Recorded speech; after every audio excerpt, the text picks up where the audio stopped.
Bonjour à tous et bienvenue cette semaine pour une nouvelle vidéo sur la van life en camion. On a déjà fait pas mal d'épisodes, notamment avec l'autonomie en eau. On a parlé aussi des faux châssis, de la résine composite. Vous me demandez toujours le toit relevable, mais comme cette semaine je ne suis pas avec Monster, je ne peux pas le faire. Vous voulez aussi qu'on parle du passage cabine et de l'homologation, on le fera.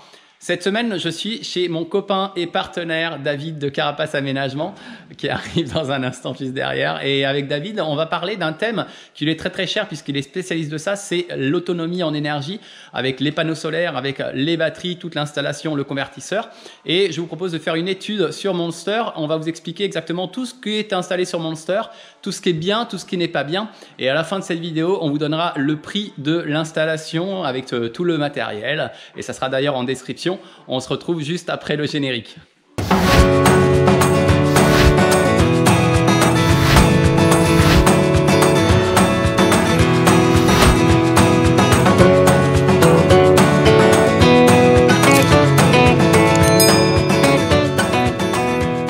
Moi c'est David de Carapace Aménagement. Vous m'avez peut-être déjà croisé dans une vidéo des petits voyageurs au Laos, à Luang Prabang, où on s'est rencontrés avec Fred et Alice et les enfants. On a fait un petit bout de chemin ensemble là-bas, on a vécu des petites aventures et c'était chouette. Carapace Aménagement, c'est une entreprise que j'ai créée où on fournit tout le matériel nécessaire à l'aménagement d'un camion. L'énergie solaire, la distribution de l'eau, on fait aussi de l'accompagnement donc de chantier pour ceux qui aménagent leur camion du début à la fin. Pour que ce soit fait dans les règles de l'art et que ça passe à l'Adréal. En ce moment, je travaille sur un Axor 1833, 8,30 m de caisse, frigo. Et puis avant ça, j'ai fait donc une quinzaine d'autres camions, pareil, toujours des caisses frigo, des petits camions de 6-7 mètres de caisse, en passant par des semi-remorques aussi, il y en a eu 2. Et puis là, donc, le chantier actuel, c'est l'Axor. D'ailleurs, si vous voulez suivre les avancées de ce chantier, vous pouvez aller sur notre chaîne YouTube et voir l'avancement de l'Axor. Moi, à la base, j'étais saisonnier en fait. Ça a été un de mes premiers tafs. Donc du coup, je vivais en camion. Donc j'ai fait un premier camion, je l'ai vendu, j'en ai fait un deuxième un peu plus grand et ainsi de suite. Et très vite, je me suis retrouvé à faire des camions pour des gens. Donc du coup, c'est de là que découle un peu cette activité maintenant. J'ai travaillé donc dans l'entreprise de mon papa, qui était une entreprise de pose de panneaux solaires donc sur les maisons. Donc j'ai commencé jeune là-dedans. Il m'a formé de A à Z sur les installations solaires. Ensuite, je suis parti faire mon petit bonhomme de chemin tout seul. Je suis rentré dans les Compagnons du Devoir en taille de pierre. Donc c'est là que j'ai appris la rigueur du trait. Et ensuite, donc j'ai bifurqué donc petit à petit en étant saisonnier sur l'aménagement de camions où j'ai gardé cette rigueur et ce goût de la qualité. Alors pourquoi Fred est chez moi aujourd'hui? C'est pour vous parler de son installation solaire. Donc j'ai essayé de faire une petite analyse de son installation et de voir qu'est-ce qui est bien, qu'est-ce qui est pas bien, qu'est-ce qui peut être amélioré. On va voir tout ça ensemble. On est parti avec David, on va regarder un petit peu avec les différents éléments, on va séparer les éléments et on va commencer par les panneaux solaires, ce qui est un élément quand même relativement important pour l'autonomie en électricité. Alors sur Monster, j'ai monté un système un peu particulier puisque j'ai fait des panneaux inclinables et dessus j'ai monté des panneaux BenQ, donc 2 panneaux BenQ en 24 volts, 327 watts en back contact. Ok, alors back contact, déjà qu'est-ce que c'est? Les panneaux solaires, vous avez plusieurs technologies de panneaux solaires. Vous avez les monocristallins où les cellules sont découpées dans la masse de silicium. Les polycristallins où là c'est des chutes de silicium qui sont compressées, collées ensemble pour créer des cellules. Et vous avez le monocristallin back contact. Donc c'est toujours pareil, des cellules de silicium comme le monocristallin taillées dans la masse. Sauf qu'en plus de ça, comme vous pouvez voir là sur le panneau solaire, nos connectiques, les bus bas, elles sont sur l'avant des cellules. Sur le back contact, elles sont sur l'arrière. Donc on récupère en fait tous ces petits espaces qui sont à l'ombre là à cause des contacts. Là c'est à l'arrière, donc on n'a plus ce problème là. Et combien on récupère à peu près avec ce back contact en énergie? Avec le back contact, on récupère entre 3 et 6% de production supplémentaire. Donc c'est pas négligeable, clairement, si on cherche de l'autonomie un peu poussée. Donc c'est très bien de partir sur du back contact. Bon, jusqu'à là, j'ai fait les bons choix. Jusque là tout va bien. Jusqu'à là tout va bien. Toi, tu es plutôt Victron Energy ou Unitech. D'accord, donc sur la boutique, c'est ce qu'on retrouve? C'est ça, vous pouvez trouver donc des Unitech en back contact. Victron fait pas de back contact pour l'instant. Développent bien leur monocristallin, mais pas les back contact. Unitech, par contre, développe très bien les bacs contact. Quelle est la valeur à peu près de panneaux solaires comme ça, une idée? En moyenne, maintenant, le marché a bien évolué. On est aux alentours de 1 euro du watt, concrètement. Plus on prend gros, moins le watt coûte cher. Concrètement, pour exemple, un panneau 300 watts en Victron Énergie, il y a 5 ans, ça coûtait 450 euros. Maintenant, on est en dessous de 300 euros. Ouais. Donc le panneau est devenu beaucoup plus rentable maintenant. Après le panneau solaire, on va parler de régulateur MPPT. Et pour ça, alors, je sais ce que c'est, mais je vais te laisser l'expliquer parce que c'est un peu technique.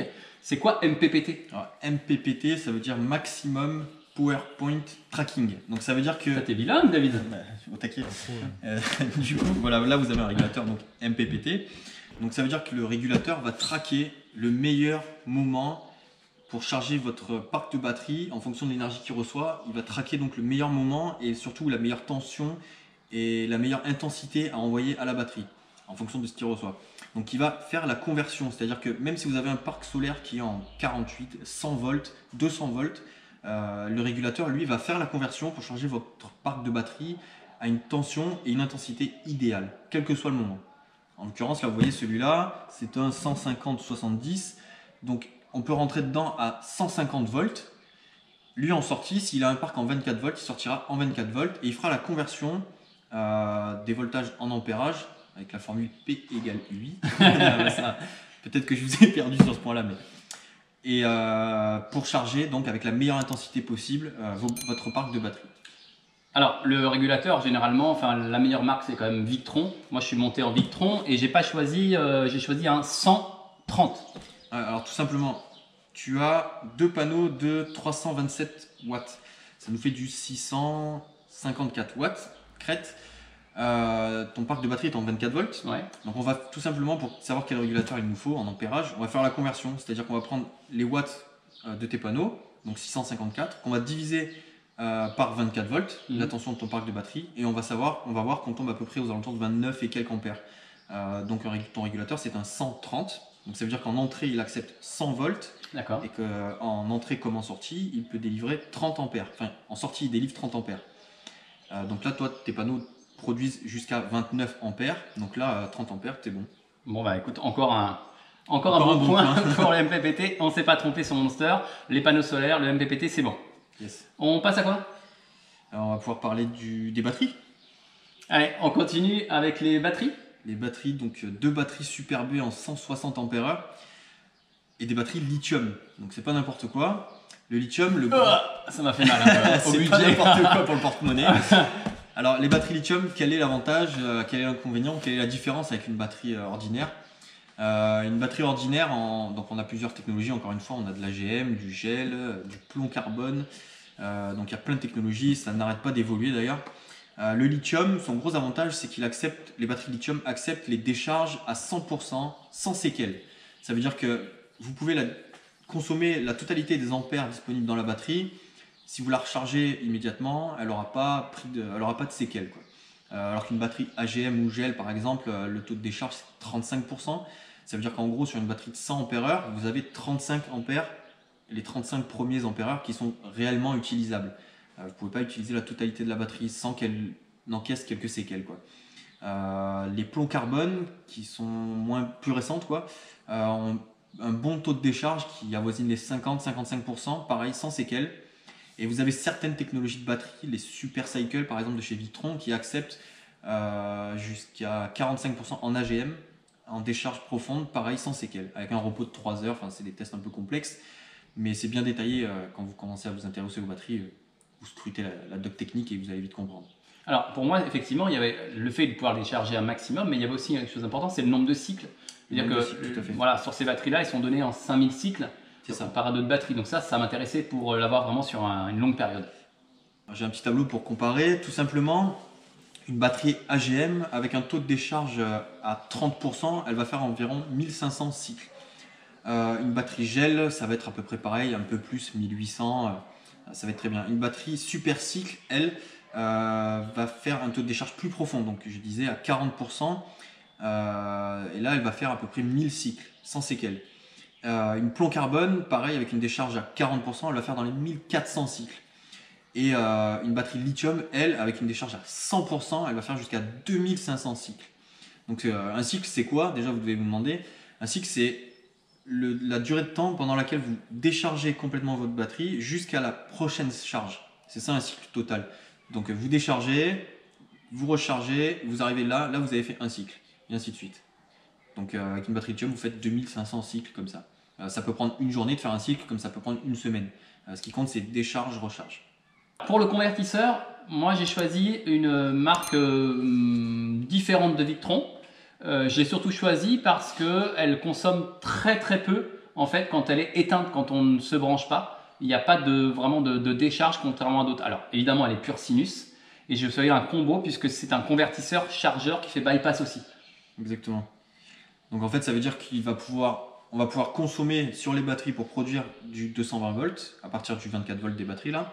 Et avec le bypass, on va pouvoir par exemple se brancher à une prise extérieure, une prise de quai sur l'EDF ou notre marque, hein, et charger donc nos batteries en 24 volts, donc dans un sens comme dans l'autre. C'est indispensable clairement si vous cherchez de l'autonomie parce que on dépend du solaire, on dépend du soleil avec les panneaux solaires. On ne peut pas éviter le fait que des fois on a une semaine de mauvais temps et à ce moment-là, pas le choix, on se branche et on recharge nos batteries. Ça permet de les sauvegarder, ça permet de continuer à avoir du courant. Donc c'est assez indispensable. Et puis le bypass aussi, c'est que quand je me branche, elle prend plus sur les batteries. Ça va directement dans mes prises du camion. Ça consomme sur le réseau directement. Voilà, c'est instantané normalement sur les bons produits. Victron, leur Multiplus par exemple, bascule en quelques millisecondes. Ça a été développé, je crois, il me semble qu'ils ont évolué sur ce point-là par rapport au fait qu'ils équipent beaucoup d'ambulances. Donc le but c'était vraiment de garder un courant hyper stable. Donc c'est ça. Le bypass c'est le même principe, j'imagine, pour le Sheber que je connais pas forcément très bien, mais je pense que c'est exactement le même principe. On branche, c'est instantané, on bascule sur le réseau, on n'a pas de perte de courant, on n'a pas de perte de fréquence de courant, tout reste hyper clean. Alors moi j'ai choisi ça parce qu'en fait il y a aussi la consommation en veille et la plupart du temps on vend du matériel plus chinois, asiatique. Et en fait, ça a des bonnes caractéristiques, sauf qu'on ne s'aperçoit pas qu'en veille, ça consomme vraiment beaucoup. Et du coup, nos batteries, elles subissent. Alors que là, il faut vraiment trouver le bon convertisseur en fait, qui ne consomme pas. C'est ça, il faut faire attention à la conso en veille, il faut faire attention à la perte due à la conversion de courant. Il faut faire attention à combien consomme le convertisseur lui-même pour son propre fonctionnement, hormis la conversion. Et ça, c'est clair qu'il y a très peu de marques qui sont qualitatives sur ce point-là.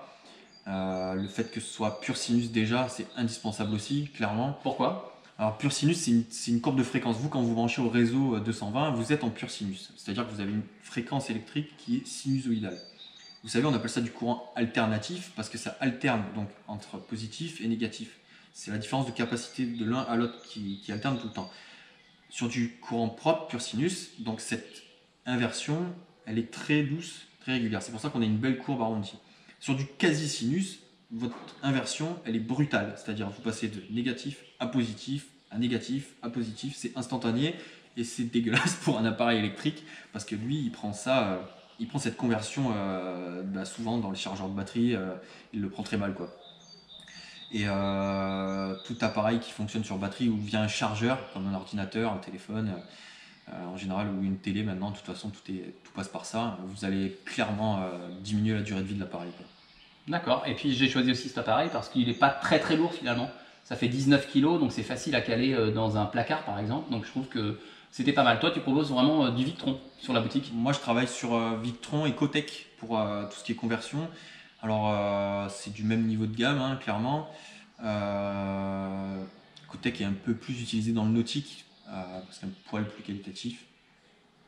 Si on ferait, c'est Cotech qui fait avec Victron. D'accord. Bon, super. Est-ce qu'on a terminé quand on fait notre installation solaire? Est-ce qu'on a tout une fois qu'on a ce matériel qu'on vient de décrire? Alors toi, tu as un petit truc en plus. J'ai vu que tu avais un convertisseur DC-DC. Ouais. Alors il y a plusieurs types de convertisseurs DC-DC. Là, vous en avez un qui est non isolé. Donc en fait, ça va être simplement pour rabaisser moi je m'en sers de rabaisseur de tension en gros. C'est-à-dire que mon parc de batterie est en 24 volts. Admettons que j'ai un appareil en 12 volts. Lui, il me transforme le 24 en 12 volts, ce qui fait que je consomme uniformément sur mes batteries et j'alimente mon appareil en 12 volts. Là, le tien, il est différent. Le tien, il a une fonction de chargeur. C'est-à-dire qu'il va charger ton parc de batterie à partir de tes batteries moteurs. Oui. Donc c'est un peu le principe d'un coupleur séparateur, à la différence près qu'un coupleur séparateur, lui, il va ouvrir le circuit pour que l'alternateur charge les batteries auxiliaires. En l'occurrence, des batteries lithium ne sont pas faites pour être chargées avec un alternateur. D'accord. Alors que là, avec ton DC-DC, tu as une charge qui est paramétrée pour être idéale à tes batteries lithium. D'accord. Voilà. Et c'est pareil, on a une diode anti-retour, d'où le nom isolé. Et tu as un courant de charge régulier, donc à 30 ampères là, en l'occurrence. D'accord. C'est pas terminé pour le matériel, il y a aussi le panneau de contrôle en fait pour voir effectivement où j'en suis de mes batteries. Et je t'avoue que j'avais pas envie d'avoir tout le temps les yeux rivés sur mon contrôle. Et c'est peut-être pour ça que j'ai plus de batteries, etc. D'expérience, honnêtement, pendant les voyages, je suis jamais vraiment descendu en dessous de 85%, 80%, 75%. C'est vraiment très très rare. Il faut vraiment que je sois avec un temps minable pendant longtemps. Pour l'instant, je suis assez content par rapport à ma consommation de ce que me rendent mes batteries. J'ai pas de gros consommateurs non plus, puisque j'ai pas de machine à laver notamment. Et justement, on n'a pas parlé de ce panneau. Moi, j'ai un panneau de contrôle, un viewer en fait, qui me permet de savoir où j'en suis et qui m'estime aussi le temps. Si ça reste dans l'état actuel, combien de temps je vais pouvoir rester autonome. C'est ça. Et qu'est-ce que toi tu proposes comme solution chez Victron, je vois par exemple? En fait, c'est un contrôleur de batterie tout simplement. D'accord. Donc, il va t'apporter toutes les informations relatives à ton installation solaire. Alors, normalement, il te donne la production de tes panneaux en instantané, Ouais. ta consommation en instantané. Du coup, avec ça, il arrive à déduire ton autonomie en temps. Du coup, il peut te dire, il te reste à tel rythme, au rythme où tu consommes, il te reste 5 heures de conso. Voilà. Et puis, normalement, il garde en mémoire aussi aujourd'hui, tu as chargé tant de watts. Donc voilà. Donc, chez Victron, l'équivalent, c'est ça, c'est le BMW, qui est très connu. Donc maintenant, ils sont en train de développer vachement la connectivité. Donc, c'est-à-dire que là, par exemple, celui-là, tu vas pouvoir te connecter en version smart avec ton smartphone à l'afficheur et avoir toutes les infos sur ton téléphone, l'historique, ton autonomie, les mêmes informations, rien de plus. Tu as juste la connectivité en plus. Maintenant, ils sont tellement en train de développer la connectivité qu'ils le font sans écran. Tu n'as vraiment plus que le shunt avec un relais Bluetooth, quoi. D'accord. Donc c'est pareil, mais c'est un élément assez indispensable aussi sur une installation si on veut savoir où on en est, surtout sur une installation solaire qui est pas forcément, qui peut être dimensionnée différemment. Toi, tu as un bon parc de batterie qui te permet d'avoir plus d'autonomie et un peu moins de poser la question de est-ce que j'ai produit aujourd'hui. Tu as une autonomie sur du plus long terme, quoi. Ce qui est très bien. Ce qui peut être aussi un inconvénient, il faut faire attention donc de ne pas trop consommer. Toi, tu n'auras pas ce problème-là puisque tu n'as pas de gros consommateurs. Donc c'est très bien. Après, quand on a des gros consommateurs avec la même installation, on peut très vite faire descendre les batteries. Alors c'est du lithium, ça ne nous pose pas de problème parce qu'on n'aura pas de séquelles à apporter aux batteries. Mais derrière, il va falloir les recharger. Et donc plus on descend, et si on n'a pas les panneaux qu'il faut pour recharger tout ça, ça va prendre un peu de temps pour les remonter. Il faut en être conscient. En soi, c'est pas un défaut, mais il faut en être conscient. Point. Ouais, c'est ce que tu me disais, ça sert à rien d'avoir un trop gros parc de batteries. Exactement. Parce qu'après, c'est difficile, une fois qu'on le déchargé, de les remonter. Ça peut prendre une semaine même parfois. Ça peut aller jusqu'à une semaine si vraiment on a un énorme parc de batteries et très peu de panneaux solaires. Et donc du coup, on n'a toujours pas grand chose à utiliser quand on est dedans. C'est-à-dire que si on veut les remonter en une semaine et qu'on n'est plus dans le véhicule, c'est tranquille. Mais par contre, si on continue de consommer alors que nos batteries sont basses, c'est compliqué de les remonter à 100%. Exactement. Ça, je ne le savais pas. Ouais. Et une batterie lithium, c'est pas non plus indestructible. C'est pareil, parce qu'elle a un point zéro quand même, qui peut être atteint et qui peut du coup engendrer des séquelles aussi sur une batterie lithium. C'est pas indestructible, quoi. Normalement, on a des relais de protection qui sécurisent la batterie et qui font en sorte qu'elle soit pas, qu'on dépasse pas ce point limite. Simplement, si on est à ras du point limite en permanence, les batteries à forcément, elles ne vont pas aimer, quoi. Je crois que les miennes sont réglées pour pas descendre en dessous de 15%. Il me semble qu'on a dû les terminer comme ça. Ça doit être un truc comme ça, ouais. Donc tu es aux alentours de 11,8, 11,9. C'est ça. C'est le bon niveau de batterie pour pas les abîmer en permanence. On fait une petite conclusion ? Une petite conclusion. Sur mon installation. C'est une installation donc, qui est très bien, qui est bien dimensionnée, qui doit bien tourner au vu des consommations que tu as. Je pense que c'est très bien, tu as une belle autonomie. Donc comme je te disais, qui peut être un défaut si tu aurais de gros consommateurs, ce qui n'est pas le cas. Voilà, la seule chose qui pourrait être modifiée et améliorée si on veut par exemple ajouter un lave-linge pour un futur utilisateur, ce serait de rajouter un peu de solaire, un peu de panneaux solaires. D'accord. Voilà, mais à part ça, l'installation est très bien dimensionnée. Oui, je rajouterai ça, c'est tout. 2 panneaux et un régulateur en plus pour pouvoir utiliser un lave-linge. Sinon, dans l'état actuel des choses, l'installation est très bien. D'accord, ok. On va parler argent, on va parler à peu près l'estimation de cette installation. Alors, on va compter dedans aussi parce qu'il y a un détail, c'est que les panneaux solaires sont sur le toit est relevable et il a fallu trouver un système pour pouvoir que le câble puisse monter en même temps que le toit. Et là, la solution, j'ai trouvé par un câble Câble spirale. Ouais, un câble spirale exactement, hein, et puis surtout de grosses sections pour les panneaux solaires. Ça, c'était plus compliqué. Et puis toute l'installation, évidemment, il y a les interrupteurs, il y a encore plein de choses à l'intérieur du véhicule. Donc on a estimé, enfin voilà, on n'a pas estimé, on a calculé plutôt l'installation. Donc Fait le compte, quoi. on a fait le compte, on est un peu plus de 9 000 € en fait sur l'installation solaire sans la main d'œuvre. Donc vous voyez que ça peut avoir un coût. Généralement une installation, donc là moi c'est vrai que j'ai quand même, comme c'était notre maison, on a quand même poussé pas mal l'installation, mais on peut avoir une installation correcte à partir à peu près combien? Alors là, oui, c'est des cas parce que tu as du lithium déjà. Ouais, ça pèse très lourd sur un budget. Après, on commence à avoir des installations très bien à partir de 3-4 000 €. D'accord. Après, voilà. De toute façon, une installation solaire pour chaque personne elle est différente en fonction des besoins. C'est par ça qu'il faut commencer d'ailleurs quand on fait son installation. Mais voilà, à partir de 3-4 000 €, on a une installation d'entrée pour de l'autonomie qui tient à peu près la route. Et après, bon, ça n'a pas de limite en fonction de ce qu'on consomme. Plus on est gourmand et plus ça coûte cher.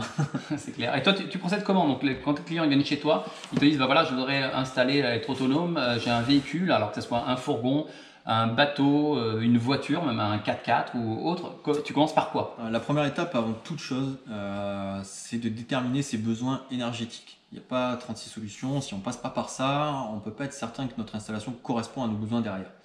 On fait des calculs qui ne sont pas si complexes que ça. Vous trouverez très facilement des tutos, j'en ai un d'ailleurs sur ma chaîne, et où vous pouvez donc déterminer vos besoins énergétiques, et à partir de ça, tout le reste découle. Vous allez savoir combien vous avez besoin de panneaux en production, combien vous avez besoin de batteries en stockage, et ainsi de suite. Si vous ne commencez pas par ça et que vous vous jetez sur du matériel un peu n'importe comment, même si c'est de la bonne qualité, votre installation ne sera pas forcément très bien dimensionnée et ça ne correspondra pas forcément à vos besoins. C'est pour ça qu'on évite les kits tout faits. Vraiment, c'est à éviter. Nous, on a arrêté d'en faire sur notre site parce que ça ne correspond jamais parfaitement à vos besoins, parce que vos besoins sont toujours assez uniques, quoi. Chaque personne a des besoins différents, des appareils électriques différents à brancher, et il faut que l'installation soit adaptée à ça, quoi. Alors, c'est bien, mais c'est vrai que toi, t'aimes la physique, t'aimes les maths, t'aimes la technique, t'as fait du solaire. Donc, pour toi, ça te paraît facile, P égale UI. Alors, toi, tu la sors comme ça. Mais je suis sûr que vous, derrière, vous n'êtes pas tous à faire P égale UI si vous n'avez pas fait physique ou bac S ou autre. Concrètement, comment ça se passe? Parce que c'est vrai que tu te retrouves, on te dit souvent, l'installateur ou celui qui te vend le matériel dit bah, quelle est votre consommation? Et toi, tu es là face à tout ça, tu sais pas trop, tu commences un projet, tu sais pas trop ce que tu vas mettre dedans, etc. Toi, tu procèdes comment en fait? Où est-ce qu'on voit ce que ça consomme et tout ça? En fait, il faut tout simplement regarder sur chaque appareil qu'on va utiliser. Si vous voulez utiliser un lave-linge, vous prenez la notice de votre lave-linge, vous regardez sur votre lave-linge, vous avez forcément une plaque signalétique quelque part où c'est indiqué la consommation de cet appareil. Par exemple, un lave-linge, on va dire, qui fait 600 watts, admettons. Vous notez 600 watts. Vous regardez les cycles que fait le lave-linge. Si vous avez un lave-linge qui fait des cycles de 2 heures, vous savez que votre lave-linge il va consommer 600 watts pendant 2 heures. Donc ça veut dire qu'il va faire 1200 watts, parce que les watts sont toujours donnés à l'heure. Il faut préciser aussi. Donc vous avez une conso de 1200 watts pour un cycle. Donc admettons que vous fassiez une machine tous les 3 jours, vous notez ça. Vous faites votre calcul, alors soit au jour le jour, soit à la semaine. Et donc vous notez les 1200 watts et ainsi de suite pour chaque appareil. Vos lumières font 100 watts, vous les allumez à peu près 4 heures par jour, vous avez 400 watts de consommation au niveau des lumières. Et ainsi de suite, vous faites votre liste, et après c'est des additions simples et basiques, et vous arrivez à un résultat qui est votre consommation journalière ou à la semaine, hebdomadaire. C'est un peu en fonction de comment vous calculez votre autonomie, ça. Et à partir de là, vous allez déterminer donc la production qu'il vous faut en panneau, et puis le stockage en batterie, quoi. Donc toi, en fait, pour tes clients en fait, de la boutique, tu fais comme ça, ils te donnent les consommations, c'est ce qu'ils ont comme appareil, ils regardent chez eux, ils t'envoient ça, toi tu rentres ça dans ton tableau Moi, je fais savant, mes calculs, et puis et tu réponds ça en combien de temps? Oh ça va vite, hein, ça dépend s'il y a beaucoup de demandes. Non, on essaie de répondre le plus vite possible, mais en gros, le calcul en lui-même, à force, on se fait des tableaux Excel, ça va vite, ça prend 10 minutes, mais il y a quand même d'autres paramètres à prendre en compte. Le tableau fait les 3 quarts du boulot, mais il y a d'autres trucs à déterminer quand même avant. Des fois, on a de la recherche sur des appareils. C'est pas parce qu'il y a des pics de consommation aussi à prendre en compte. Bon, j'avoue que c'est un peu complexe sur certains points. Mais c'est pas non plus, le but du jeu. On a des appareils électriques qui ont des moteurs électriques, un lave-linge, un frigo, où les pics au démarrage sont plus puissants que la puissance annoncée. Un frigo, il faut compter à peu près x8. C'est-à-dire qu'un frigo qui est donné pour 80 watts, en vrai, il va consommer plus 800 watts, quoi. Enfin, un peu moins, 700 et quelques watts, quoi. Ouais, donc faut quand même te poser la question et voilà, c'est l'avantage que tu peux donner, c'est ce que je retire, c'est de passer par un expert, quelqu'un qui a ton expérience, etc. Bah, c'est de ne pas se tromper dès le départ, parce qu'une installation, on s'est trompé dès le départ, soit on a fait trop, soit pas assez. Ça coûte de l'argent de rechanger si c'est possible. Donc effectivement, il vaut mieux bien analyser au départ à la construction et d'être guidé par quelqu'un qui a du recul et de l'expérience plutôt que de chercher pendant des jours et de pas de tourner en rond, parce que c'est souvent quand on construit un camion, notamment pour la première fois, on tourne un peu en rond et on ne sait pas trop quoi choisir en fait comme matériel. C'est clair. C'est pour ça qu'il ne faut pas hésiter à aller voir un professionnel, lui demander. Si vous tombez sur quelqu'un qui veut juste vous vendre du matériel, vous savez que déjà vous partez mal.